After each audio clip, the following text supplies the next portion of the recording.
جی السلام علیکم. اس وقت میں موجود ہوں ماس کام ڈپارٹمنٹ میں. ہمارے ساتھ موجود ہیں ڈاکٹر عرفان عزیز. تو ان سے بات کرتے ہیں. ان سے ہمارا سوال یہ ہے کہ مطلب بہت سے اسٹوڈنٹ ہیں وہ یہ سمجھتے ہیں کہ ماس کام کر کے آپ رپورٹر یا جرنلسٹ بن سکتے ہیں. تو ہم سر سے سوال کرتے ہیں کہ اس فیلڈ کے اور کیا اسکوپ ہیں. السلام علیکم.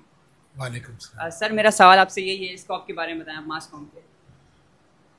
دیکھیں, جیسے جیسے انفارمیشن ٹیکنالوجی دنیا میں بڑھ رہی ہے اور گزشتہ 15-20 سالوں میں ہم دیکھتے ہیں کہ اس میدان میں بہت زیادہ ترقی ہوئی, تو ویسے ویسے کمیونیکیشن کا اور ماس کمیونیکیشن کا اسکوپ جو ہے بڑھتا بھی ہے اور اس میں تبدیلی بھی آتی ہے. ماس کمیونیکیشن کا تعلق صرف رپورٹر سے یا اخبار سے نہیں ہے. ماس کمیونیکیشن کا تعلق فلموں سے بھی ہے, ڈاکیومنٹری سے بھی ہے, اور سوشل میڈیا سے بھی ہے, اور ریڈیو اور ٹی وی سے بھی ہے, اور اسپورٹس سے بھی ہے, سائنس سے بھی ہے, بلکہ ہر اس چیز سے ہے جس کی اطلاع لوگوں تک پہنچنی چاہیے.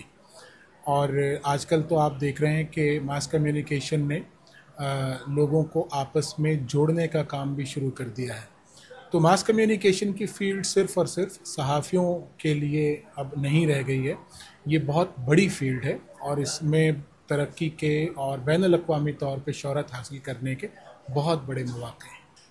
یہ جو آنے والا اور موجودہ وقت ہے, یہ ڈگریز سے بہت زیادہ آپ کی صلاحیتوں کا اور آپ کی صلاحیتوں کے اظہار کا دور ہے. آپ کسی بھی فیلڈ میں میڈیوکر ہو کر آگے نہیں بڑھ سکتے, مڈل کلاس ہو کر آگے نہیں بڑھ سکتے. آپ جو بھی فیلڈ جوائن کریں گے اس میں بیسٹ پرفارم کریں گے اور آپ کا مقابلہ عالمی دنیا سے ہوگا. تو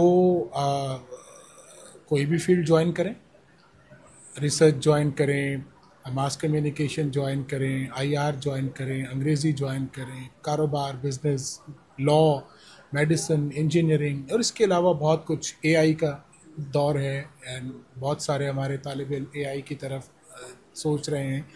تو پوری لگن کے ساتھ اور پوری توجہ کے ساتھ جو بھی کام کریں گے, آپ کے لیے ایک دنیا بھری ہوئی ہے مواقع کے لیے. تو آپ محنت کریں اور آپ کے لیے بہت سارے راستے موجود ہیں.